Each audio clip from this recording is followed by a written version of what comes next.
14 अप्रैल देर रात ईरान ने 300 से ज्यादा ड्रोन और मिसाइलें इजराइल के ऊपर दागी, जिसमें 100 से ज्यादा बैलिस्टिक और 30 क्रूज मिसाइलों के साथ खतरनाक किलर ड्रोन शामिल थे। इजराइल ने पहले ही हमले की तैयारी कर रखी थी और अधिकांश मिसाइलों और ड्रोन को इजराइल ने सीमा के बाहर ही मार गिराया। हमले को रोकने में इजराइल की मदद के लिए अमेरिका, ब्रिटेन के साथ ही जॉर्डन जैसे मुस्लिम देश भी सामने आए। ईरान के हमले के बाद ही इस इलाके में एक बड़े युद्ध की आशंका जोर पकड़ रही है, जिसके चलते दुनिया में तीसरे विश्व युद्ध का खतरा मंडरा रहा है। ये खतरा इसलिए भी बड़ा है क्योंकि ईरान के पास परमाणु बम बनाने के लिए सामान तैयार है। दरअसल इसी साल जनवरी में संयुक्त राष्ट्र के हथियार सुपरवाइजरों ने चेतावनी दी थी कि ईरान के पास 12 परमाणु बम बनाने के लिए पर्याप्त मात्रा में यूरेनियम मौजूद है। यूरेनियम वो पदार्थ है जिससे परमाणु बम में विस्फोट चेन रिएक्शन होता है। अमेरिकी फिजिसिस्ट और हथियार विशेषज्ञ डेविड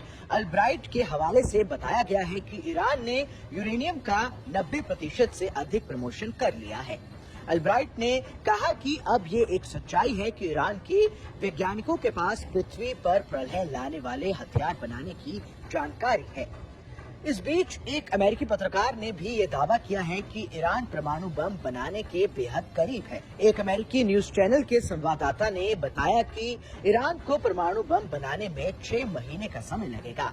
उन्होंने बताया कि 2015 में ओबामा प्रशासन से समझौते के बाद ईरान ने अपना अधिकांश परमाणु ईंधन बाहर भेज दिया था, लेकिन ट्रंप के समझौते से पीछे हटने के बाद उन्होंने फिर से इस पर काम करना शुरू कर दिया।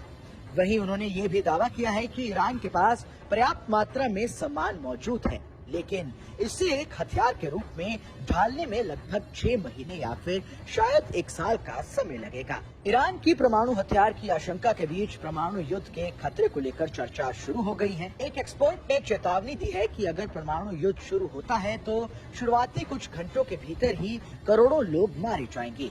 फिर इस बात से फर्क नहीं पड़ता है कि ये किसने शुरू किया, इसका अंत सभी की मौत के साथ होगा।